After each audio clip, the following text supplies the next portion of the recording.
Welcome to BRK health life. నేను మీ Fatima. So ఈ రోజు మనతో పాటు స్టూడియోలో ఉన్నారు famous cardiologist. 20 years of medical experience ఉంది సార్కి. And he is one of the director కూడా, ఎన్జిఓ చారిటబుల్ ఫౌండర్ కూడా. సో సార్తో మాట్లాడి మరిన్ని వివరాలు తెలుసుకుందాం. అది కూడా హార్ట్కి సంబంధించి. సార్ ఒక కార్డియాలజిస్ట్. సో హార్ట్ డిసీజెస్ ఎందుకు వస్తాయి, ఏంటి, వీటన్నిటి వివరాల గురించి సార్తో మాట్లాడి తెలుసుకుందాం. Hi sir. హాయ్ ఫాతిమా గారు. నమస్తే sir.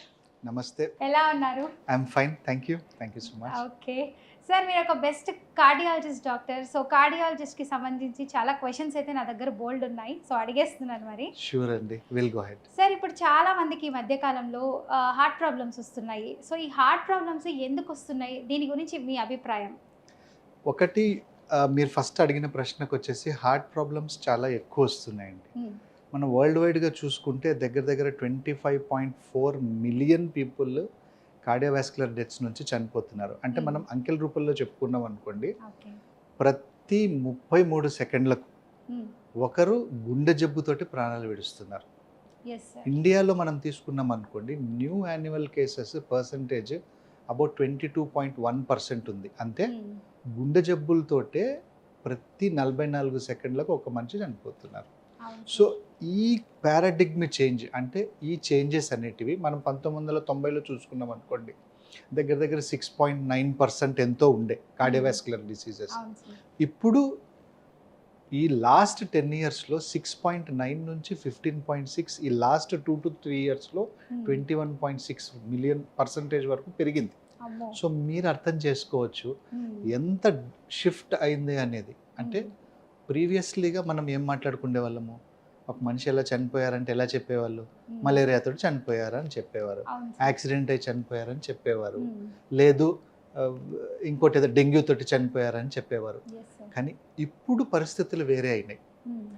Non communicable diseases is the major silent killer. అందులో cardiovascular disease is the major first number 1 killer worldwide as well as in India also అండి. ఈ పారాడిగ్మ్ షిఫ్ట్ అనేది ఎందుకు వస్తున్నాయి అన్న ప్రశ్నకు నేను సింపుల్గా 4-5 చెప్తానండి. చెప్పండి.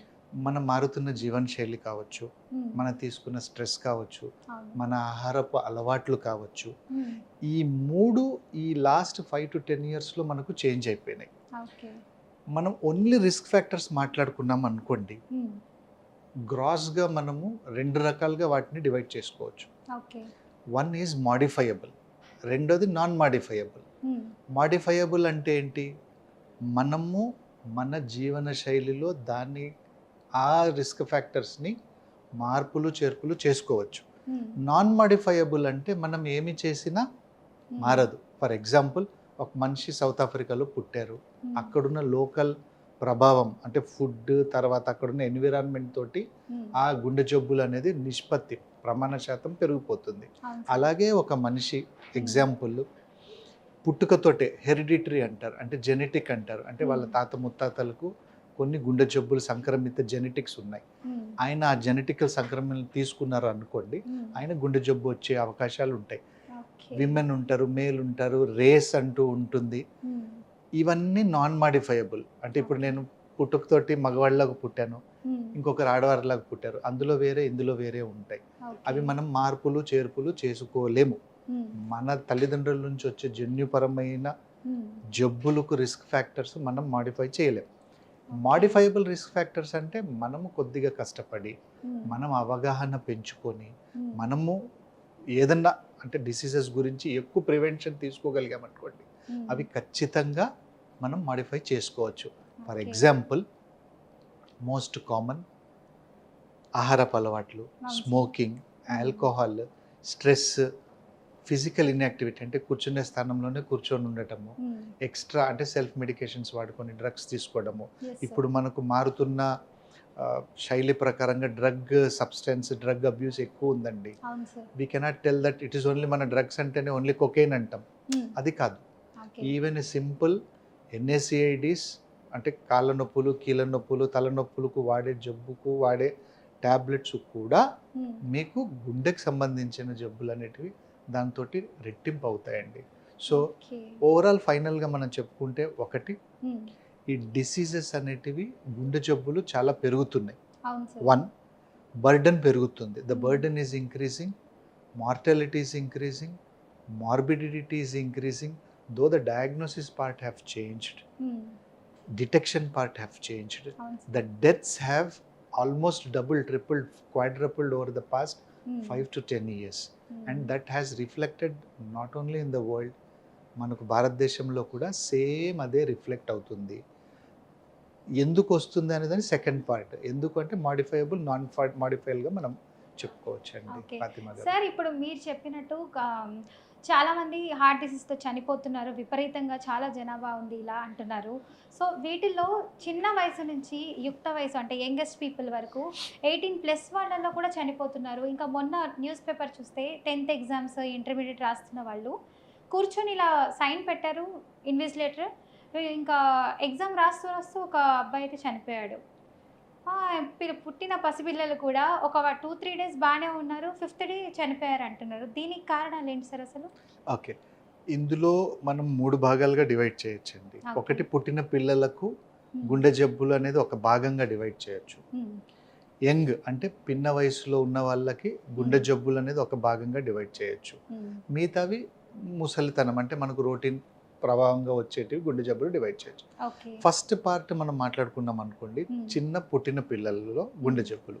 పుట్టిన పిల్లలలో గుండె జబ్బులు శాతం 1.3 నుంచి 5% వరకు ఉంటుంది. That is not modifiable. ఎందుకు అంటే తల్లిదండ్రులలో అంటే మదర్ ఒకవేళ ఆల్రెడీ ప్రీ ఎగ్జిస్టింగ్ డిసీజ్ ఉన్నాయనుకోండి, అది పుట్టబోయే బిడ్డకు సంక్రమితంగా వస్తుంది. ఫర్ ఎగ్జాంపుల్, ఒక తల్లికి గుండెలో హోల్ ఉంది, హార్ట్లో హోల్ ఉంది. ఓకే, ఆమెకు పుట్టబోయే బాబు పాప ఎవరైనా కావచ్చు, ఆమెకు వచ్చే అవకాశాలు దగ్గర 0.8 to 1.2% ఉంటుంది. మొదటి బిడ్డకి ఒక పేరెంట్కు ఉంటే అది ఒక హెరిడిటరీగా ఛాన్సెస్ ఉంటాయి. రెండోది, మదర్కి ఒకవేళ ప్రీ ఎగ్జిస్టింగ్ జబ్బులు ఉన్నాయి. ఫర్ ఎగ్జాంపుల్, మదర్ థైరాయిడ్ జబ్బులు కానీ, షుగర్ ఉన్న జబ్బులు కానీ, మదర్ ఏమన్నా యాంటీ డిప్రెసెంట్స్ కానీ, మానసికంగా ఒత్తిడిలో ఉన్న టాబ్లెట్స్ వాడుతున్నారు అనుకోండి, ఆర్ మోకాళ్ళు కీళ్ళ నొప్పులు వాడుతున్నారు, బీపీ టాబ్లెట్స్ వాడుతున్నారు, కొన్ని రకములైన, అన్ని రకములని చెప్పలేము, కొన్ని రకములైన టాబ్లెట్స్ వాడుతున్నారు అనుకోండి, దీనికి మామూలు ప్రెగ్నెన్సీ కంటే రెట్టింపు శాతము గుండె లోపల ఇబ్బందులు ఉండే అవకాశాలు ఉంటాయి. ఇది ఒకటి గమనించాల్సిన అవసరం ఉంటుంది. రెండోది, అందుకే చాలా డ్రగ్స్ ఫస్ట్ 1 to 3 ప్రెగ్నెన్సీస్లో ఎవ్వరు స్టార్ట్ చేయరు. ఎందుకు? ఆ టైంలో కడుపు లోపల మెదడు మరియు శరీర అవయవాలు పెరుగుతూ ఉంటాయి. ఆ డ్రగ్స్ మనం ఏదైతే తల్లి తీసుకుంటారో అది బిడ్డ మీద ఎఫెక్ట్ చూపిస్తుంది. కరెక్ట్ అన్నారు. సో ఎఫెక్ట్ చూపిస్తుంది కాబట్టి అప్పుడు అన్ని almost each and every drug మనం అవాయిడ్ చేసేస్తాం. ఇది ఫస్ట్ పాయింట్. సెకండ్ పాయింట్ ఏంటి అంటే, ఒకవేళ బేబీ కడుపు లోపల ఉన్నది, ఓకే, సరైన పౌష్టికాహారం తీసుకోకుండా ఇగ్నోర్ చేసి చిన్న చిన్న జబ్బులు ఏవైతే ఉంటాయో దాన్ని ఇగ్నోర్ చేశారో అనుకోండి, ఆఫ్టర్ ఆల్ ఏంటండి, మదర్ సరిగ్గా తీసుకోలేకపోతే బేబీకి సరిగ్గా పౌష్టికాహారం అందదు. అంతే కదండి. గుండె అనేది దగ్గర పంపింగ్ కెపాసిటీ ఫార్మ్ అవుతుంది కదండి. కడుపు లోపల గర్భంలో ఉన్న 8 వారాల నుంచి 12-16 వారాల్లో కంప్లీట్ అయిపోతుందండి. ఆ సమయంలో ఏదన్నా ఇబ్బంది వచ్చింది అనుకోండి, అప్పుడు హార్ట్ లోపల ఉన్న వాల్స్ కావచ్చు, కండక్షన్ సిస్టమ్ కావచ్చు, మజిల్ కావచ్చు, కండరం కావచ్చు, ఆర్ కొరనరీస్ అంటే ఆర్టరీస్ కావచ్చు, ఈ 4 ఏదైనా డెవలప్ కాలేదు అనుకోండి, అప్పుడు మీకు బేబీకి కంజెనిటల్ హార్ట్ డిసీజెస్ అని వస్తాయి. ఇది కంపల్సరీ. సెకండ్ ఇంపార్టెంట్ పాయింట్ ఏంటి అంటే, కంజెనిటల్ హార్ట్ డిసీజెస్లో కూడా మనం 2 రకాలుగా విభజించుకోవచ్చు. ఫస్ట్ పాయింట్ ఏంటంటే సైనోటిక్ అంటారు, రెండోది ఎసైనోటిక్ అంటారు. సైనోటిక్ అంటే పుట్టగానే, మీరు అన్నారు చూడండి 5 రోజులు అన్నారు, సో పుట్టగానే ఆ సైనోటిక్ డిసీజెస్ అనేవి ప్రజెంటేషన్స్ అవుతాయి. అది పుట్టగానే 24 గంటల్లో చనిపోతారు.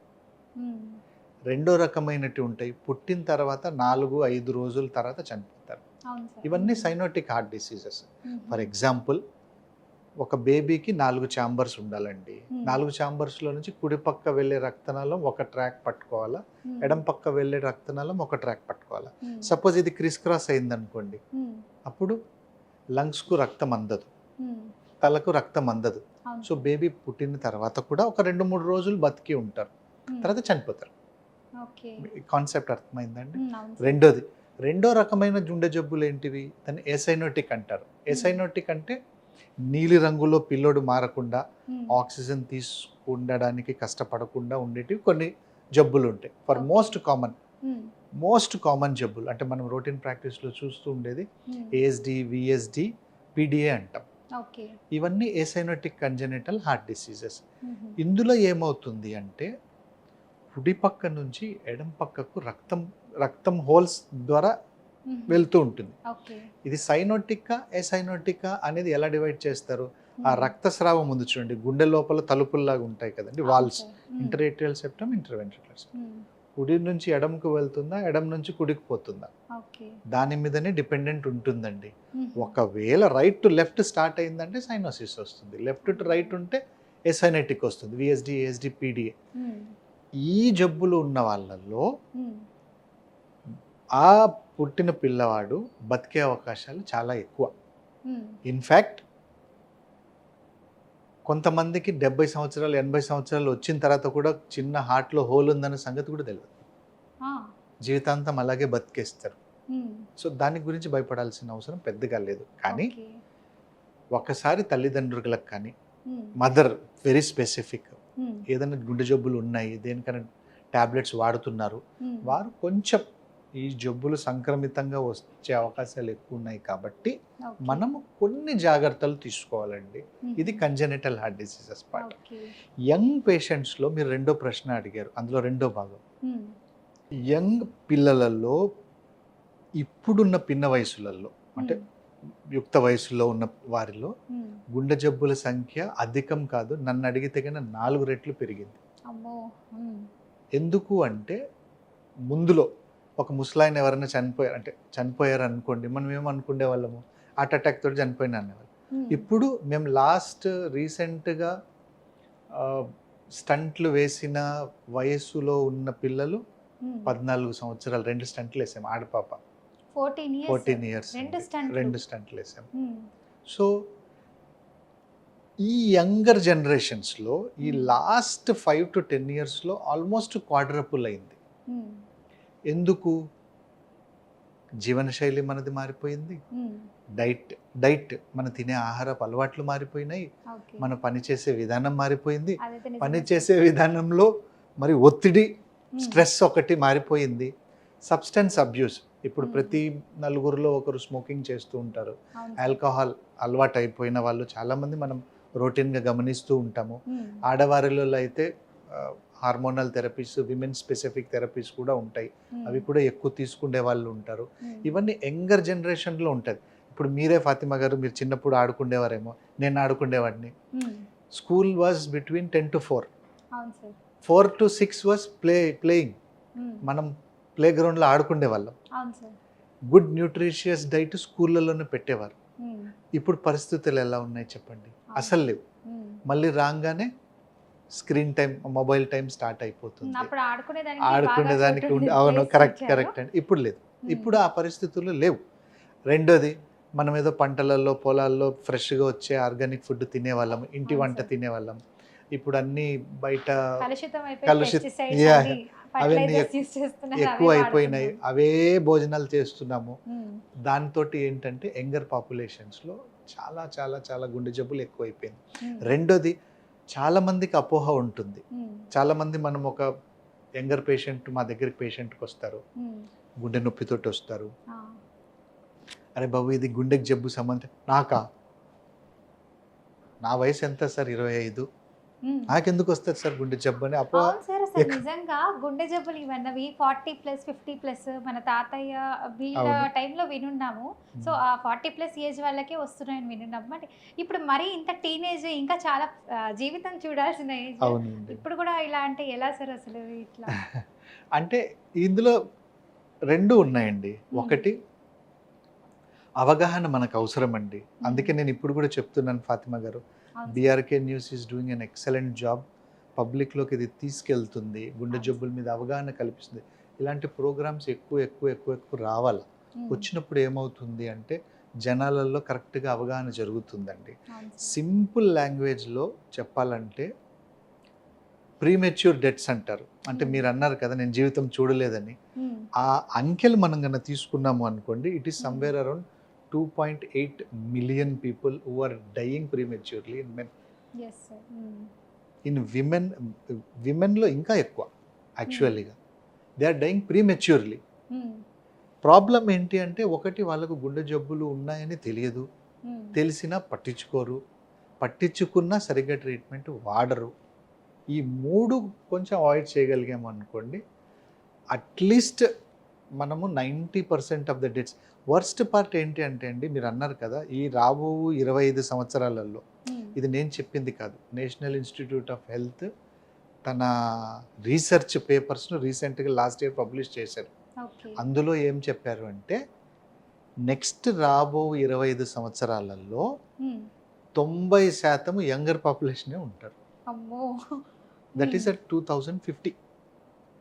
And that will be drastically increased by 90%. ఆ ప్రీమెచ్యూర్ డెత్స్ అనేటివి ఖచ్చితంగా పెరుగుతాయండి. సో మనం దాన్ని జాగ్రత్తలు అనేటివి తీసుకోవాల్సి వస్తుంది. సార్ మీరు చెప్పినట్టు ఇప్పుడు 2050 అంటున్నారు. సో ఆ టైంకి యంగర్ పీపుల్, ఎందుకంటే నేటి బాలురే రేపటి పౌరులు అంటుంటారు. సో అలాంటి వాళ్ళకి ముందుగానే ఒక 40+ ఏజ్ వాళ్ళకి వచ్చినటువంటి డిసీజెస్ లాగా యంగర్ స్టేజ్లో నుంచి వస్తే చాలా ప్రాబ్లం అవుతుంది. మరి ఇలాంటప్పుడు ఇప్పటి నుంచే మనం జాగ్రత్తలు తీసుకోవడం అవసరం అంటున్నారు. ఎలాంటి జాగ్రత్తలు తీసుకుంటే మంచిది? అంటే జాగ్రత్తలు నేనైతే సింపుల్గా అందరికీ చెప్తానండి. ఈ జాగ్రత్తల్లో కూడా 2 రకాలుగా చెప్పుకోవచ్చు. ఒకటి, గుండె జబ్బులు రాకుండా ముందుగా మనం ఏం చేయాలనేది ఒకటి, వచ్చిన తర్వాత ఏం చేయాలనేది రెండో విషయం. జాగ్రత్తగా వినండి వ్యూవర్స్, డాక్టర్ గారు అయితే షఫీ గారు చెప్తున్నారు మనకి. ఇవి సింపుల్ 5 సూత్రాలండి. నంబర్ 1 ఫస్ట్ సూత్రం, decrease salt, decrease, stress, screen time. Salt అంటే ఉప్పు అండి. మనం తీసుకున్న మేజారిటీలో సోడియం అనేది తక్కువ పెట్టాలి. నేను ఒక సింపుల్ ఉదాహరణ ఇస్తాను, అందరికీ సింపుల్ ఉదాహరణ ఇస్తాను. పొద్దున్నే నిద్రలేస్తాం, 4 ఇడ్లీలు తింటాం, ఇంత కప్పు చట్నీ తింటాం. అందులో మమ్మీ ఏం చేస్తుంది, ఇడ్లీలో 1 చెంచా, చట్నీలో 2 చెంచాలు వేస్తారు సాల్ట్. మధ్యాహ్నం పూట మళ్ళీ మనకు 11 o'clock గుర్తు వస్తుందండి, ఒక బజ్జీలు తింటాం, అందులో 1 చెంచాడు సాల్ట్ వేస్తాం. మధ్యాహ్నం పప్పులో 1 చెంచాడు సాల్ట్, రైస్లో 1 చెంచాడు సాల్ట్, సాంబార్లో 1 చెంచాడు, వేపుడులో 1 చెంచాడు సాల్ట్. ఈవినింగ్ వచ్చేతలకి మళ్ళీ ఆకలిస్తుంది కదా, సో మిరపకాయలు బజ్జీలు లేదంటే పునుగులు టైపు తింటాం, అంతే కదా. అందులో మళ్ళీ సాల్ట్. మళ్ళీ ఇంటికి వెళ్ళి పని చేసి ఇంటికి వెళ్ళంగానే మళ్ళీ డిన్నర్ తింటాం, ఒక 4 చపాతీలు 2 చపాతీలు, మళ్ళీ సాల్ట్, ఇంకొక ఐస్ క్రీము లేదంటే ఇంకోటి ఏదో లస్సీనో గిసునో ఏదో తాగుతామండి. సో ఇలా ఓవరాల్గా మనం చూసుకోగలిగితే ఎన్ని చెంచాలు అవుతాయి, దగ్గర దగ్గర ఒక 10-12 అవుతాయండి. లెక్క ప్రకారంగా ఎంత తినాలా, 5 గ్రాములు అంటే ఒక 1/2 చెంచా తినాలండి రోజు.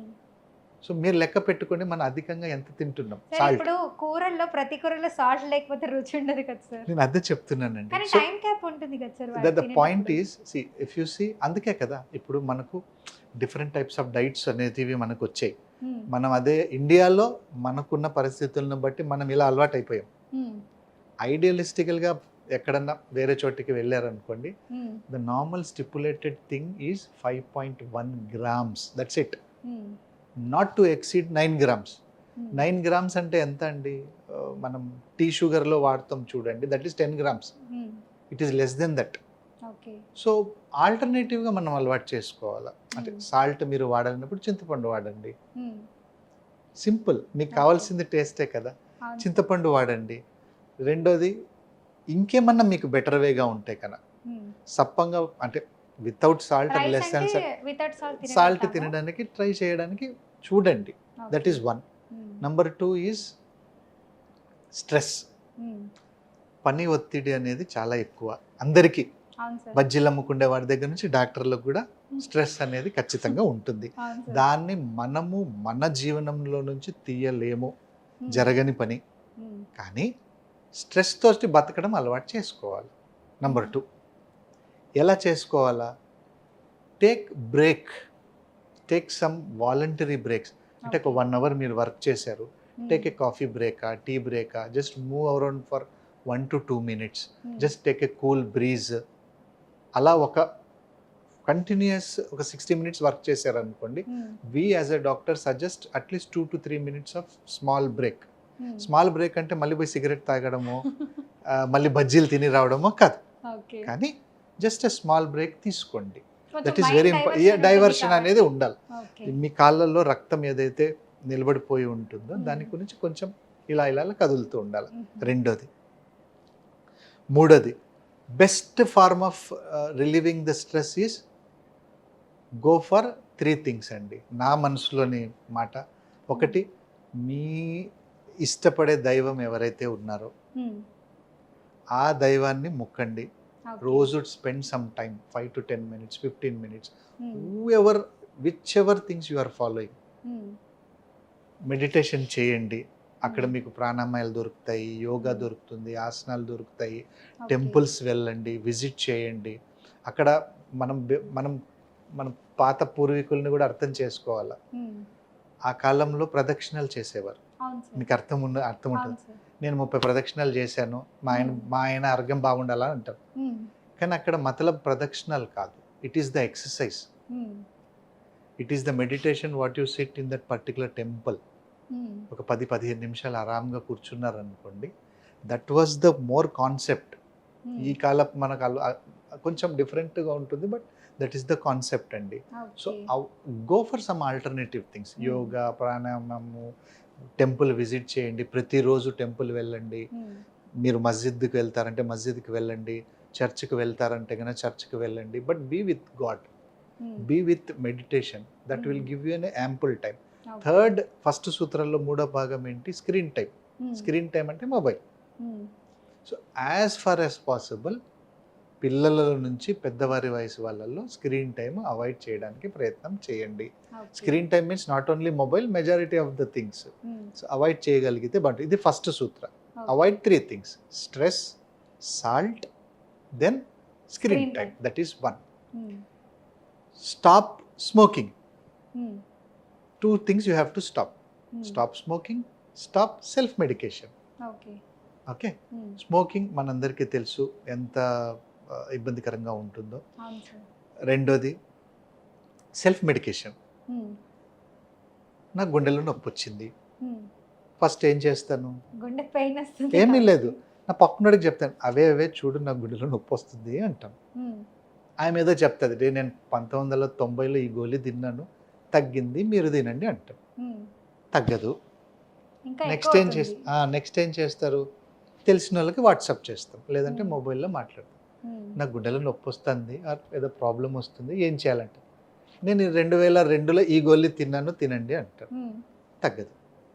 నెక్స్ట్ ఒక లోకల్ ఫార్మసిస్ట్ దగ్గరకు, ఆర్ఎంపీ గారి దగ్గరకు, ఇంకొకరి దగ్గరికి వెళ్తారు. ఆయన ఒక గోళీ చెప్తాడు, అప్పుడు కూడా తగ్గదు. నాలుగోది, యూట్యూబ్లు అనేటివి మనకి ఎలాగో ఉన్నాయి, వాట్సాప్ గ్రూపులు బొచ్చుడు ఉన్నాయి, వాట్సాప్ యూనివర్సిటీలు ఇంకా బొచ్చుడు ఉన్నాయి.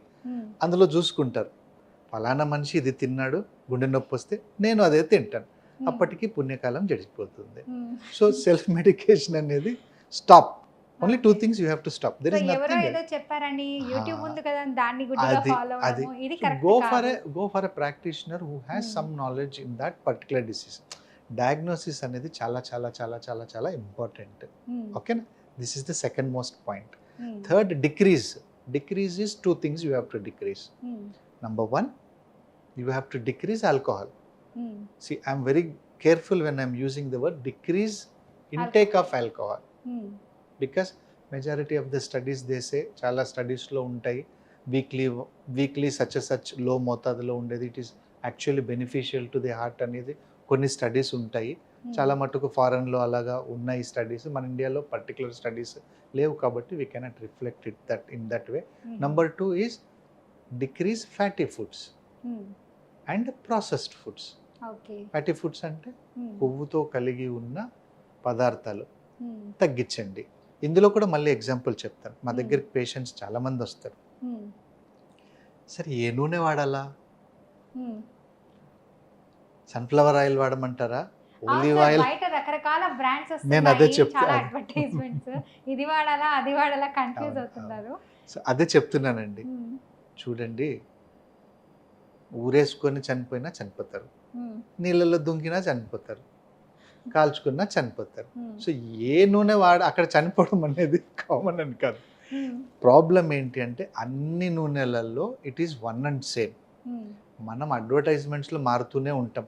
ఇందులో వైటమిన్ ఏ కలిపినాము, అందులో వైటమిన్ డి కలిపినాము, ఇందులో ఒరిజినల్ కలిపినాము, ఇందులో ఇంకొకటి ఏదో కలిపినాము అని చెప్తూనే ఉంటాం. అవును సార్. అది కాదు.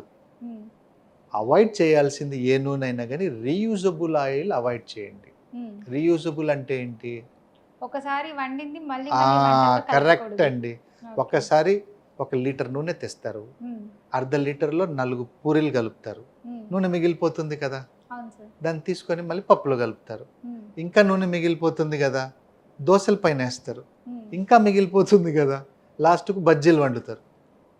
ఇది అవాయిడ్ చేయకూడదు. ఎందుకు అంటే once you start reusing the oil, all the unsaturated will go in to saturated fatty acids. అది ఖచ్చితంగా మీ గుండె లోపల ఉన్న రక్తనాళాల లోపల ఇలా పట్టుకుంటుంది. ఉమ్, అది dangerous. Okay. So it is not about the oil, um, whichever oil. Olive oil వాడతారా, రైస్ బ్రాన్ ఆయిల్ వాడతారా, సన్ఫ్లవర్ ఆయిల్ వాడతారా, వైటమిన్ ఏ కలిపి వాడతారా, డి కలిపి వాడతారా, that is up to you అండి. But um, there is no reusable oil. 4వది, um, avoid. ఒక్కసారి మీకు ఏదైనా జబ్బు వచ్చింది అనుకోండి, ఫర్ ఎగ్జాంపుల్ ప్రివెన్షన్లో అవును. మీ తల్లిదండ్రులకు సంక్రమితంగా వచ్చింది, వేరే వాళ్ళకు వచ్చింది, 2 things you need to follow. 1 is exercise. Exercise. Number 2 is meditation. Um, Last but not least, medications. Okay. You have to use appropriate medication అండి. ఇవి 5 సూత్రాలు. ఉమ్, ఎక్సర్సైజెస్లో కూడా ఏంటి, ఇందులో 3 ప్రశ్నలకు I think it is very BRK వ్యూవర్స్కు దిస్ పీపుల్ షుడ్ నో. పొద్దున్న చేయాలా, రాత్రి చేయాలా, ఎప్పుడో ఒకటి చేయాలా, ఫస్ట్ పాయింట్. ఓకే. నిద్రపోయే ముందు నడిచినా పర్లేదు. సార్, ఎంతసేపు చాలా చేయాలి? మందికి డౌట్ ఉంది, ఎక్సర్సైజ్ ఒక 1 అవర్ చేయాలా, అది 15 మినిట్స్ అని, అది కూడా చెప్పండి సార్. See, ఏది చేయకపోయినా ఉమ్, కొద్దిసేపు చేయడం బెటర్. First concept. ఉమ్, ఎంతసేపు మీకు దొరికితే అంతసేపు చేయండి. సెకండ్ కాన్సెప్ట్, ఉమ్, ఎప్పుడు సమయం దొరికితే అప్పుడు చేయండి. అన్నం తిన్న తర్వాత చేయొచ్చు, అన్నం తినక ముందు చేయొచ్చు, పొద్దున్న Okay. చేయొచ్చు, సాయంత్రం చేయొచ్చు. ఉమ్, కానీ మనం లాట్ ఆఫ్ స్టడీస్ తీసుకున్నాము అనుకోండి, ఉమ్, మనము over a period of 50 years studies తీసుకున్నాం అనుకోండి, um, the minimum duration for exercises is 30 minutes to um, 45 minutes. 45 minutes is ideal for at least 5 days a week in 1 week. Okay. Saturday Sunday off లాగా um, ఆ relaxation కూడా ఇచ్చారు. Okay. So you have to at least go for exercises um, that is brisk, moderate type of exercises, um, 30 to 45 minutes, at least 5 days a week um, you have to do. That is first point. Okay. జబ్బులు ఉన్నవాళ్ళు కూడా, ఉమ్, మళ్ళీ I'm very clear with my words when I um, speak my words. ఇప్పుడు heart attack patient వచ్చింది, గుండె జబ్బు ఉన్న వాళ్ళు వచ్చారు, ఉమ్, స్టంట్ వేసుకున్న వాళ్ళు వచ్చారు, వాళ్ళు కూడా నిర్ధారిత సమయంలో నిర్ధారిత ఎంఏటీస్ తోటి ఎక్సర్సైజ్ అనేది చేయక తప్పదు. ఓకే. మెడిటేషన్ అనేది అది మన ఇండివిజువల్ టు ఇండివిజువల్ ఆధారపడి ఉంటుంది. అవును కానీ sir. What majority of the text books refer is um, take 15 minutes of time. ఏం చేయొద్దండి, అన్ని Hmm. పక్కన పెట్టేసి కళ్ళు మూసుకొని కూర్చోండి. ఓకే. అది దాన్ని మెడిటేషన్ అంటారు. ఉమ్, పక్కన వాళ్ళు అరిచినా పట్టించుకోకుండా చూడాలండి, దట్స్ Hmm. మెడిటేషన్ అంటారు. ఓకే. ఈ 5 సూత్రాలు పాటిస్తే majority of the cardiac drugs, ఏదైతే కార్డియాక్ డిసీజెస్ ఏమైతే ఉన్నాయో అవి మనం ప్రివెంట్ చేసుకోవచ్చు. షఫీ సార్, మీరు చెప్పినట్టు ఇందాక మేజర్లీ ఆడవాళ్ళకే ఎక్కువ వస్తుంది హార్ట్ అటాక్ డిసీజెస్ అని అన్నారు. చాలామంది మగవాళ్ళు కానీ ఇప్పుడు చాలామంది చెప్తూ ఉంటారు హార్ట్ అటాక్ అనేది మగవాళ్ళకు మాత్రమే వస్తుంది, ఎందుకంటే మీ ఆడవాళ్ళు ప్రతిదీ ఇది కావాలి అది కావాలి అని చెప్పి ఫోర్స్ చేస్తూ ఉంటారు, మాకు ఆఫీస్లో టెన్షన్స్ ఉంటాయి, బయట టెన్షన్ అనుభవించి ఇంటికి వస్తే ఇంట్లో టెన్షన్ ఉండి మీకెందుకు వస్తాయి మాకే వస్తాయి హార్ట్ అటాక్ అంటుంటారు. సో దీనికి మీ అభిప్రాయము, అసలు నిజంగా ఆడవాళ్ళకే వస్తుందా మగవాళ్ళకి వస్తుందా తేల్చేయండి సార్ మీరు. యాక్చువల్లీ మనం మాట్లాడుకున్నాం అనుకోండి, there are about 275 million people, women who are affected by cardiac diseases. That means మనము చదవంగా ఏమన్నావు, ఆడవాళ్ళు ఎలా చనిపోతారంటే బ్రెస్ట్ క్యాన్సర్ తోటి చనిపోతారు, యూట్రైన్ సర్వైకల్ క్యాన్సర్ తోటి చనిపోతారు అంటారు. అవును కానీ సార్. మధ్యలో గుండె అనేది ఒకటి ఉంటుందండి, దాన్ని మర్చిపోయారు. మ్మ్. మొత్తం ఒక సైడ్ జబ్బులన్నీ ఒక సైడ్ పెట్టి గుండె జబ్బులు ఒక సైడ్ పెట్టారనుకోండి, మెజారిటీ ఆడవారు గుండె జబ్బులు స్ట్రోక్ తోటే చనిపోతారు. మ్మ్. అంటే దగ్గర దగ్గర ప్రతి ముగ్గురిలో ఒక్క ఆ లేడీస్ మ్మ్. కార్డియోవాస్కులర్ డిసీజెస్ తోటి చనిపోతారు. యాదృశ్చికం ఏంటి అంటే అందులో 56% మందికి గుండె జబ్బులు ఆడవారిలో ఎక్కువ వస్తాయని తెలియదు. మ్మ్. ఎందుకు అంటే రిస్క్ ఫ్యాక్టర్స్ అనేది మగవారికి ఆడవారికి ఇద్దరికి సేమ్ అండి. మ్మ్. కానీ గుండె అనేది దేవుడు ఆడవారిలో కొంచెం తేడాలతోటి సృష్టించారు. హార్ట్ రేట్ ఎక్కువ ఉంటుంది, రక్తనాళాల డయామీటర్ కొంచెం తక్కువ ఉంటుంది, మ్మ్. అందులో ఉన్న పవరింగ్ కెపాసిటీ చాలా తక్కువ ఉంటుంది. కాబట్టి రెండోది ఏంటంటే రిస్క్ ఫ్యాక్టర్స్ సేమ్ మగవారిలో లేడీస్లో సేమ్, కానీ మ్మ్. లేడీస్లో అడిషనల్ రిస్క్ ఫ్యాక్టర్స్ ఉంటాయి. For Okay. ఎగ్జాంపుల్ పీసీఓడి ఒకటి, ఇర్రెగ్యులర్ మెన్స్ట్రల్ సైకిల్స్ ఒకటి, గర్భం వచ్చినప్పుడు బీపీ రావచ్చు, షుగర్ రావచ్చు, గర్భం రావడానికి ట్యాబ్లెట్లు వాడచ్చు, పోవడానికి ట్యాబ్లెట్స్ వాడచ్చు, మ్మ్. హార్మోనల్ థెరపీ ఆడవారిలో ఎక్కువ వాడచ్చు. మ్మ్. ఇవన్నీ ఏంటి అంటే ఆడవారిలో ఎక్కువగా అంటే additional risk factors hmm. Which are very specific and prone for females. Hmm. దీంతో ఏమవుతుంది అంటే జబ్బులు హార్ట్ డిసీజెస్ అనేది ఆల్మోస్ట్ క్వాడ్రపుల్ అవుతుంది, అంటే 4 రెట్లు పెరుగుతుంది. అమ్మో. ఆ. బెస్ట్ పార్ట్ ఈజ్ లేడీస్లో మెనపాజ్ ఉంటుంది, మ్మ్. అంటే మెన్స్ట్రల్ సైకిల్ ఉంటుంది. Oestrogen is a protective hormone for females. Hmm. ఆ ప్రొటెక్టివ్ హార్మోన్ కొన్ని రోజుల వరకే, అంటే కొన్ని ఇయర్స్ వరకే. మీరు మెనోపాజ్ అయిపోయిన తర్వాత చనిపోయే వారి సంఖ్య చూశారనుకోండి, ఆడవారిలోనే ఎక్కువ ఉంటుంది. మ్మ్. So I always say this particular statement. మనకు రూల్స్ అండ్ రెగ్యులేషన్స్ అన్ని మగవాళ్ళకే వచ్చాయి. మగవాళ్ళలో గుండె జబ్బులు ఉంటే ఈ ట్రీట్మెంట్ వాడాలని వచ్చింది. అవును sir. Females are under diagnosed, hmm. Under represented, under treated and hmm. Under recognised statement that heart diseases are more in females. వాళ్ళకు తెలియదు ఈ విషయం. మ్మ్. నేను ఒక simple just 1 minute I'll take ఒక సింపుల్ ఉదాహరణ చెప్తానండి. మ్మ్. మనం గమనించాల్సిన విషయం ఏంటంటే ఆడవారిలో హార్ట్ అటాక్ వచ్చే విధానం వేరు, మగవారిలో వచ్చే హార్ట్ అటాక్ విధానం వేరు. మ్మ్. మన సినిమాలలో ఏం చూస్తాము, ఒక మగవారు ఉంటారు, ఫుల్ చెమటలు పడతాడు, నాన్న మాట్లాడుతూ ఉంటారు, గుండె పట్టుకుంటాడు, చెమటలు పట్టి చనిపోతాడు. మ్మ్. ఆ ప్రజెంటేషన్ ఆడవారిలో రాదు. మ్మ్. That is entirely different. Sir కొంతమంది లేడీస్లో నిద్రలోనే చనిపోతారు, అవునండి. అది ఎలా సార్? ఇప్పుడు నిద్రలో ఎందుకంటే గన ఆ కార్టిసోల్ హార్మోన్స్ అనేటివి పొద్దునే ఎక్కువ ఉంటాయండి, మ్మ్. Early in the morning. ఆ సిరాలు ఏదైతే ఉంటాయి చూడండి, ఆ వాస్క్యులర్ సింపథెటిక్ యాక్టివిటీ ఏదైతే ఉంటుందో ఆ కన్స్ట్రిక్షన్స్ అనేది అర్లీ మార్నింగే ఎక్కువ ఉంటాయి. Almost majority of the heart attacks comes early in the morning. అమ్మో. అదొకటి గుర్తుపెట్టుకోండి. ఫీమేల్స్లో ప్రజెంటేషన్స్ కూడా చాలా డిఫరెంట్ ఉంటాయండి. మ్మ్. Females can present just with an headache on the one side, hmm. Headache, just shoulder pain, hmm. Chest pain తక్కువ, ప్రీకార్డియల్ ఇలా గట్టిగా వచ్చే పెయిన్ ఎక్కువ ఉంటుంది. కేవలం వాంతులు తర్వాత ఎపిగాస్ట్రిక్ పెయిన్ తోటి కూడా ఫీమేల్స్ ఎక్కువ ప్రజెంటేషన్ అవుతారు. మ్మ్. డిజినెస్ అంటారు కదా, కళ్ళు చక్కెర తిరుగుతాయండి, అవును సార్. అది ఫీమేల్స్లో ప్రజెంటేషన్ అవుతారు. మ్మ్. కాకపోతే దేవుడు అలా సృష్టించారు, సహనశైలి లేడీస్ తట్టుకుండే కెపాసిటీ చాలా ఎక్కువ ఉంటుంది. హాస్పిటల్ వరకు మనకంటే మన పిల్లలను కానీ హస్బెండ్స్ని కానీ ముందు పెడతారు. మ్మ్. కానీ presentation is entirely different in females. Hmm. You should never ever ignore a cardiac problem in females. Hmm. వాళ్ళలో ఎక్కువ చావు ఉంటుంది. కాబట్టి ఏదో ఒకరోజు మీరు పిలిస్తే ఖచ్చితంగా వస్తాము. ఈ టాపిక్ని తీసుకొని మళ్ళీ మనం ఫుల్ ఫ్లెడ్జ్డ్గా దీని గురించి డిస్కషన్ చేద్దాం. తప్పకుండా సార్.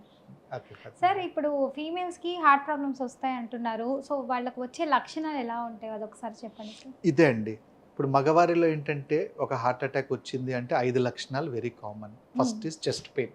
మ్మ్. చెస్ట్ పెయిన్ ఎక్కడ వస్తుంది, గుండె ఎటు సైడ్ ఉంటుందంటే left side, it hmm. Side. ఏదైనా ఒక వేల్ తోటి మనం చూపించగలిగాము అంటే అది మ్మ్. గుండె నొప్పి చాలా అరుదుగా ఉండేది. ఓకే.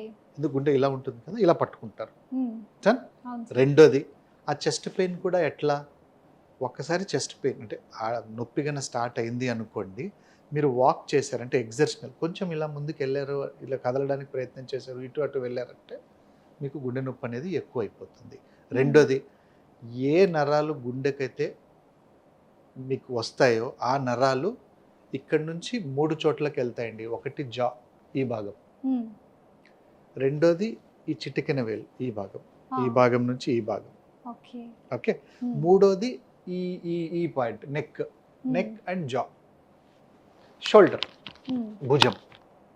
సో ఈ పెయిన్ ఏదైతే ఉన్నదో 3 చోట్లకి వెళ్ళొచ్చు. ఒకటి నెక్, రెండోది జా, మూడోది లెఫ్ట్ షోల్డర్, నాలుగోది ఈ భాగం. This we call it as ulnar pain. Okay. ఇది first chest pain. Chest pain వస్తే ఎవరు నవ్వరు కదా, ఆయాసంతో బాధపడతారు. Second complaint is shortness of breath, ఊపిరి తీసుకోవడానికి కష్టపడతారు.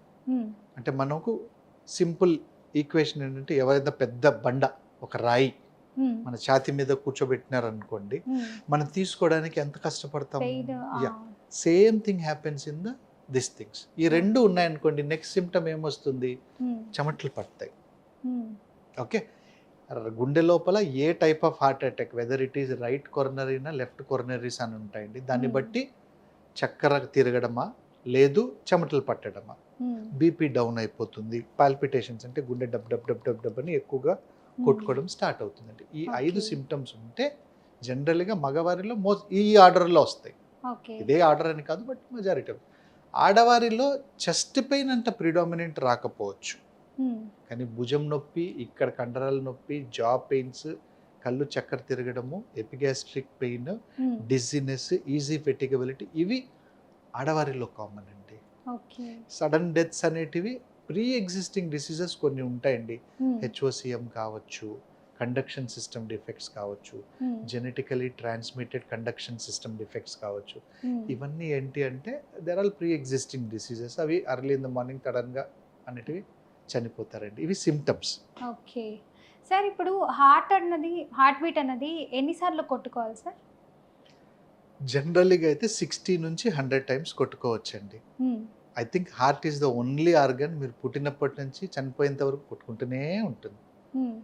60 నుంచి 100 పర్ మినిట్ అనేటివి మనం కొట్టుకోవాలండి. 60 కంటే తక్కువ ఉంటే కనుక మనం జనరల్లీ బ్రాడీకార్డియా అంటాము, 100 కంటే ఎక్కువ ఉంటే కనుక టాకీకార్డియా అంటాము. ఓకే సార్, ఇప్పుడు మీరు చెప్పినట్టు చాలామంది చనిపోతున్నారు. ఇప్పుడు కొంతమంది పూర్ పీపుల్ ఉంటారు, కొంతమంది మిడిల్ క్లాస్ పీపుల్ ఉంటారు. సో వాళ్ళ ఇంట్లో అలాగే కూర్చొని టీవీ చూస్తూనో లేకపోతే నిద్రపోతున్నప్పుడు సడన్లీ హార్ట్ పెయిన్ వచ్చేస్తూ ఉంటుంది. సో అలాంటి వాళ్ళు ఏదైనా మంచి టిప్ చెప్పండి సార్, వాళ్ళు తొందరగా. అంటే ఒక మూడే చెప్తానండి. నంబర్ 1, మీకు హార్ట్ పెయిన్ వచ్చింది అనుకోండి, ఛాతీలో వస్తుంది అనుకుంటే ఫస్ట్ థింగ్ డిఫరెన్షియేట్ చేయగలగాల. అంటే అది గుండెకు సంబంధించిన సంబంధించిన నొప్పి కాదు. గుండెకు సంబంధించిన నొప్పి అనుకోండి, ఇందాక నేను చెప్పాను చూడండి 5 రకాలు. ఇక్కడ నొప్పి రావడము, చెమటలు పట్టడము, ఈ సైడ్ కరగడము వస్తుంది. ఆ టైంలో పేషెంట్ని కదిలిచ్చి ఇటు అటు ఇటు ఇటు తిప్పకండి. ఎందుకు అంటే మీరు ఎంత దాన్ని ఎక్కువగా వాడిని తిప్పడానికి ప్రయత్నం చేస్తారో అంత మీకు డేంజర్. నంబర్ 1. నంబర్ 2, 3 రకాల టాబ్లెట్స్ మీ దగ్గర పెట్టుకోండి. ఒకటి సార్బిట్రేట్ అండి, అంటే 4 కింద మనం పెట్టుకునే టాబ్లెట్. సార్బిట్రేట్ కాస్ట్ ఎంత అవుతుందండి? 30 పైసలు. ప్రతి ఒక్క ఇంట్లో ఆ టాబ్లెట్ అనేది మనం పెట్టుకోక తప్పదు. You have to keep that particular tablet. Aspirin tablet అండి, ప్రతి ఒక్కరి ఇంట్లో దొరుకుతుంది. Clopidogrel tablet, Sorbitrate 5 milligram, Ecosprin 300 milligram, clopidogrel 300 milligram, atorvastatin అంటూ టాబ్లెట్ ఉంటుందండి 80 మిల్లీగ్రామ్స్. ఇవి అన్ని కలిపిన 5 రూపాయల కంటే తక్కువ అవుతాయండి ఐడియలిస్టికలీగా. అవి మీ ఇంట్లో ఎల్లవేళలా ఎప్పుడు పెట్టుకోండి. ఒక్కసారి మీరు నిర్ధారణ చేసుకున్న తర్వాత ఇది కార్డియాక్ సంబంధించింది అని నిర్ధారణ చేసుకున్న తర్వాత టాబ్లెట్స్ నమిలి మింగేయచ్చు, డబట్కన్ మింగేయచ్చు. ఇలా చేయడం వల్ల ఏమవుతుంది అంటే నిజంగా హార్ట్ అటాక్ లోపల వస్తుంది కదండి, మనం దగ్గర 60% డెత్స్ ప్రివెంట్ చేయొచ్చండి. Easiest way. Easiest way. Last but not least, ఏ జబ్బు అంటే గుండెకి సంబంధించిందిగా మీకు ఎలా అనిపించినా కానీ నిర్లక్ష్యం చేయకండి. లేకపోతే సంతోషపడవలసిందే, కానీ దాన్ని వదిలేసి ప్రాణం మీదకి తెచ్చుకోండి. ఎందుకంటే గుండె జబ్బులలో టైం ఈజ్ మనీ. అవును సార్. Time is money. మీరు 8 నిమిషాల లోపల 8 నిమిషాల లోపల ఆ హార్ట్ డిసీజెస్ను డయాగ్నోస్ చేసి ఈసీజీ తీసుకొని మీరు నెక్స్ట్ స్టెప్కు వెళ్ళకపోతే పర్మనెంట్గా గుండె కండరం అనేది డ్యామేజ్ అయిపోతుందండి. ఒక్కసారి డ్యామేజ్ అయిన కండరము మళ్ళీ కోలుకోవడానికి, మళ్ళీ నార్మల్ రావడానికి సంవత్సరాల కొద్ది పడుతుంది. 1 నిమిషం is equal to 1 year of treatment అనుకోండి సింపుల్ లాంగ్వేజ్లో. So we have to take care for that. Okay sir, మీరు చెప్పినట్టు ఇప్పుడు మే 17ని హైపర్ టెన్షన్ డేగా అంటుంటారు, అదొక ఉత్సవంలా జరుపుతుంటారు. దాని గురించి మీ వివరాలు చెప్పండి sir, opinion. Okay, actually May 17 ప్రతి సంవత్సరం మనము వరల్డ్ హైపర్ టెన్షన్ డే లాగా సెలబ్రేట్ చేస్తాము. ఈసారి 2025లో దీని థీమ్ వచ్చేసి measure BP, control it, live longer. బీపీని ఫస్ట్ చూపించుకోండి, కంట్రోల్ చేసుకోండి, ఎక్కువ కాలం జీవించండి. మనం ఓన్లీ అంకెలు మాట్లాడదాం. 1.4 బిలియన్ అంటే భారతదేశం జనాభా సంఖ్య ఎంత అండి? 1.4 బిలియన్. సో వరల్డ్ వైడ్గా అంతమంది బీపీ వాళ్ళు ఉన్నారు. అంటే ప్రతి ఏటా 224 మిలియన్ ఇండియాలోనే తయారవుతున్నారు. బీపీ అధిక రక్తపోటు అనేది ఇండియా లోపలే అంత కొత్తగా వస్తుంది. అండ్ ఓవరాల్ మనం పర్సంటేజ్ తీసుకున్నాం అనుకోండి, it is almost 1/4 of population has some or the other manifestation of hypertension అండి. Yes, sir. It is also called as a very silent killer. Worst part ఏంటి అంటే అందులో 42% మందికి బీపీ ఉందని తెలియదు, 43% మందికి బీపీ ఉన్న మందులు వాడరు, కేవలం 21%, ఇది నేను చెప్పేది కాదు, దీస్ ఆర్ ద స్టాటిస్టిక్స్, కేవలం 21% పాపులేషన్ నిజంగా బీపీ టాబ్లెట్లు కరెక్ట్గా వాడుతున్నారు. అంటే 80% లేదు, జరగని పని. డ్యామేజ్ అయిపోయిన తర్వాత అప్పుడు మీరు టాబ్లెట్ స్టార్ట్ చేస్తారు. అది చాలా చాలా చాలా చాలా ఇబ్బందికరంగా ఉంటుందండి. సో ఈ వారమంతా మనం యాక్చువల్గా హైపర్ టెన్షన్ ఉంటుంది. ఆ ప్రేక్షకులందరికీ నా సలహా ఏంటంటే అట్లీస్ట్ ఒక్కసారి మీ బీపీ ఎంత ఉందనేది దయచేసి చెక్ చేసుకోండి. If your BP is between, పైన రెండు అంకెలు ఉంటాయి, 130/90, 140/90 అంటారు కదా, పైన అనేది సిస్టోలిక్ అంటారు.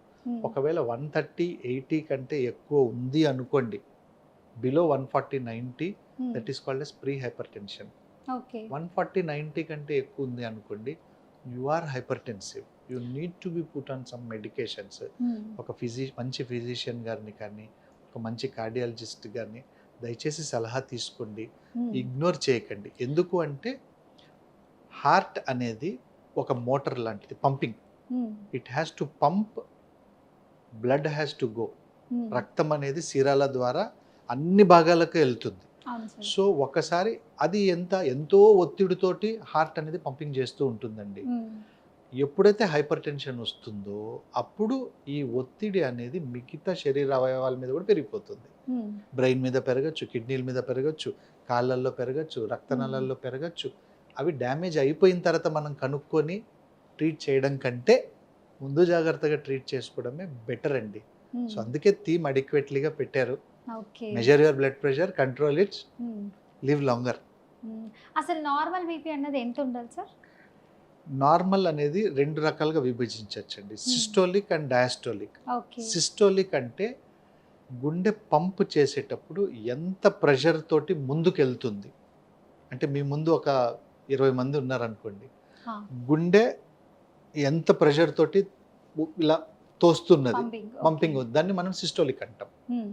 అది ప్రతి ఒక్కరిలో 100 నుంచి 130 మధ్యలో ఉండొచ్చండి.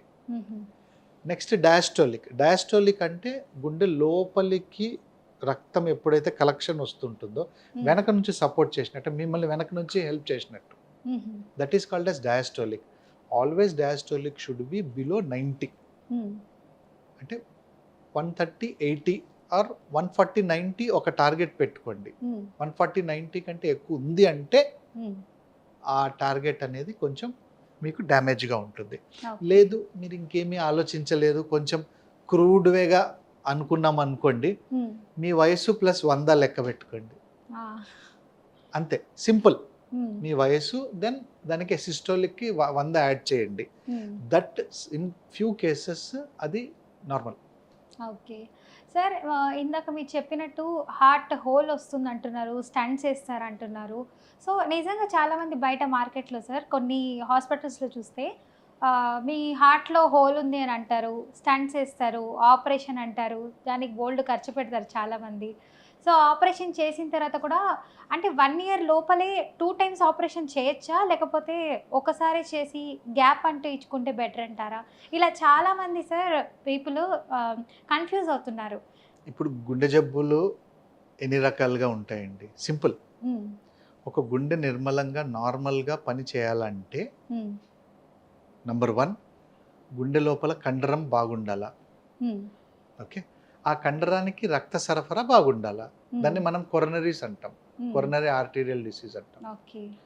ఈ 2 బాగున్నాయి అనుకోండి, ఒక్క ఏట్రియా నుంచి గుండె ఒక ఛాంబర్ నుంచి ఇంకో ఛాంబర్ మధ్యలోకి వెళ్ళాలంటే వాల్వ్స్ ఉంటాయి 2లో. ఈ వాల్వ్స్ హుహు. నార్మల్‌గా ఉండాల. ఓకే. ఈ మూడిటిని కంట్రోల్ చేసేది కండక్షన్ సిస్టమ్ ఉండాలండి. ఓకే. అంటే అది రెగ్యులేషన్ చేసేది మన రూమ్‌లో ఎలక్ట్రిసిటీ లాగా ఉండాలి. సో, హుహు. ఈ డోర్స్, వాల్వ్స్, ఈ లైటింగ్ సిస్టము, వాల్వ్స్ ఇంతే. ఈ ఓకే. 4 ఉన్నాయనుకోండి ఒక హార్ట్ అనేది నార్మల్‌గా ఫంక్షన్ చేస్తుంది. హ్మ్. ఇది కామన్. ఓకే. ఈ ఎద్దుల మధ్యలో మీరు హార్ట్‌లో హోల్స్ అన్నారు కదండీ! ఈ హ్మ్. చాంబర్ నుంచి ఆ చాంబర్‌కు హోల్ ఉండకూడదు. హ్మ్. ఇక్కడి నుంచి వచ్చేది అక్కడికెళ్ళాలా, అక్కడి నుంచి వచ్చేది ముందుకెళ్ళాలా. హ్మ్. ఇక్కడి నుంచి సైడ్ బిజినెస్ ఉండకూడదు. Okay. That we call it as a holes. Hmm. Each దీనికి ట్రీట్మెంట్ అనేది డిఫరెంట్ అవుతుంది. ఓకే. బియ్యానికి పిడుకు ఒకటే మంత్రం కాదు. హ్మ్. వేరే అవుతుంది. ఫర్ ఎగ్జాంపుల్ కండరం దెబ్బతినింది అనుకోండి. We call it as cardiomyopathies. Cardiomyopathies. Myopathies. Okay. ఈ కార్డియోమయోపతీస్‌లో రివర్సబుల్ ఉంటుంది, నాన్ రివర్సబుల్ ఉంటుంది. హుహు. దానికి ట్రీట్మెంట్ సెపరేట్. హ్మ్. వాల్స్ దెబ్బతిన్నాయనుకోండి, దానికి ట్రీట్మెంట్ సెపరేట్. ఓకే. కొరనరీస్ అన్నారనుకోండి, అంటే కొరనరీస్ అంటే హార్ట్ అటాక్స్, బ్లాక్ వస్తే హార్ట్ అటాక్స్ వస్తాయి. హ్మ్. దానికి ట్రీట్మెంట్ సెపరేట్. హుహు. కండక్షన్ సిస్టమ్ డిఫెక్ట్ అంటే లోపల ఉన్న ఎలక్ట్రికల్ తీగలు అనుకోండి, హ్మ్. ఆ తీగలు దెబ్బతిన్నాయనుకోండి, దానికి సిస్టమ్ డిఫరెంట్. ఓకే. ఈ 4 బాగున్నాయి అనుకోండి, ఇప్పుడు ఒక సమాజంలో ఎలా ఉంటున్నామో, హ్మ్. అట్లా గుండె కూడా ఒక సమాజంలో ఉంటది. హ్మ్. కిడ్నీలు, తలకాయ, కండ్లు, బ్లడ్ ఇవన్నీ అటానమిక్ నర్వస్ సిస్టమ్స్ ఉంటాయి. ఇవన్నీ కరెక్ట్‌గా ఉంటేనే హ్మ్. మీకు ఒక normal function of the heart అనేది కరెక్ట్‌గా వెళ్తూనే ఉంటుంది. ఓకే. ఓకేనా? సో, ఈ ట్రీట్మెంట్ మీరు మళ్ళీ అడిగారు. హ్మ్. స్టంట్ పెట్టాలా? గుండెలో హోల్స్ పెట్టాలా? పెట్టిన వాళ్ళకే మళ్ళీ మళ్ళీ ఎందుకు హ్మ్. పెట్టాల్సొస్తుంది అనుకుంటారు. ఇప్పుడు సపోజ్ ఒక పేషెంట్‌కి మనం స్టంట్ పెట్టామండి. ఇదివరకేంటి బెలూన్ ట్రీట్మెంట్ పెట్టేవాళ్ళము. బేర్ హ్మ్. మెటల్ స్టంట్ అనేది మనం పెట్టేవారము. అవును సార్. ఇప్పుడు పరిస్థితి అలా లేదు. హ్మ్. అడ్వాన్స్‌డ్ ట్రీట్మెంట్ అనేటివి అన్నిటిలో వచ్చేసింది. హ్మ్. ఒక్కసారి స్టంట్ పెట్టిన తర్వాత ఏమవుతుంది? స్టంట్ అనేది ఒక మెటల్ ఓకే. బాడీ. దాని పైన ఒక లేయర్ ఉంటుంది. డ్రగ్ ఎల్యూడింగ్ లేయర్ ఉంటుందండి. Hmm. First generation, second generation, third generation అంటూ ఉంటుంది. కాలక్రమేణా hmm. Over a period of time అందులోపల ఉన్న పూత అనేది పోతుంది. హ్మ్. ఆ పూత పోయిందనుకోండి, హ్మ్. నెక్స్ట్ ఏం చేస్తారు? కొత్తగా పూతన్నా వేయాలా? హ్మ్. లేదు, కొత్తగా స్టంట్ లోపల డెబ్ అంటారు. డ్రగ్ ఎల్యూడింగ్ బెలూన్స్ అంటారండి. ఓకే. అట్లా మనము చేయవలసి వస్తుంది. హుహు. అప్పుడు మీరు ఒక్కొక్కప్పుడు మనం వేసిన స్టంట్ కూడా మూతలు పడిపోతాయి. హ్మ్. ఎందుకు? మందులు సరిగ్గా వాడక. ఆహా! ఒకరోజు, 2 రోజులు మిస్ అయిపోయినా స్టంట్ మూతపడే అవకాశాలు ఎక్కువుంటాయండి. హుహు. రెండోది ఆల్రెడీ ప్రీ ఎగ్జిస్టింగ్ జబ్బులుంటాయి. కొంచెం డయాబెటిస్, ఇన్‌ఫ్లమేటరీ డిసార్డర్స్ ఇవన్నీ ఉంటాయండి. హ్మ్. అది ఏమంటే కంటిన్యూయేషన్. హ్మ్. అంటే ప్రోగ్రెసివ్‌గా వెళ్తూనే ఉంటాయండి. సో, వేసిన స్టంట్ కూడా మళ్ళీ రివర్స్ అయ్యే అవకాశాలు చాలా ఎక్కువగానే ఉంటాయండి. But that okay. Percentage is very less with advanced technology. But still that possibility exists అండి. హుహు. సార్ ఇందాక మీరు చెప్పినట్టు చాలామంది మందులు కూడా యూజ్ చేస్తూ ఉంటారు. డాక్టర్ సజెస్ట్ చేయంది. ఇంకా మెడికల్ షాప్స్‌కెళ్ళిపోతూ ఉంటారు. డైరెక్ట్ ఎందుకు డాక్టర్ దగ్గరికి బోలెడు డబ్బులు ఖర్చు పెట్టాలి కదా అని. సో, ఈ మైండ్ సెట్‌తో బయట తీసేసుకుంటూ ఉంటారు మందులు. అలా కాకుండా ఇప్పుడు చాలామంది ఎలా అంటే ఆహ్, టాబ్లెట్స్ యూజ్ చేస్తారు కదా! అది కాకుండా ఇంకా హార్ట్ బాగుండాలంటే ఎలాంటి ఆహ్, ఆహార పదార్థాలు తీసుకుంటే మంచిదంటారు? 2 రకాల డైట్ చెప్తానండి. హ్మ్.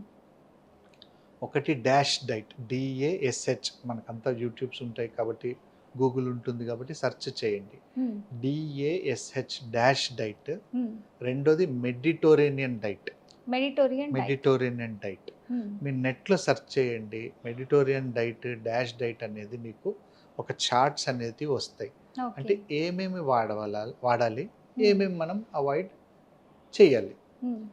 First point, vegetables, green leafy vegetables పెంచాల. పౌల్ట్రీ వీక్లీ వన్స్ ఆర్ ట్వైసే తినాల.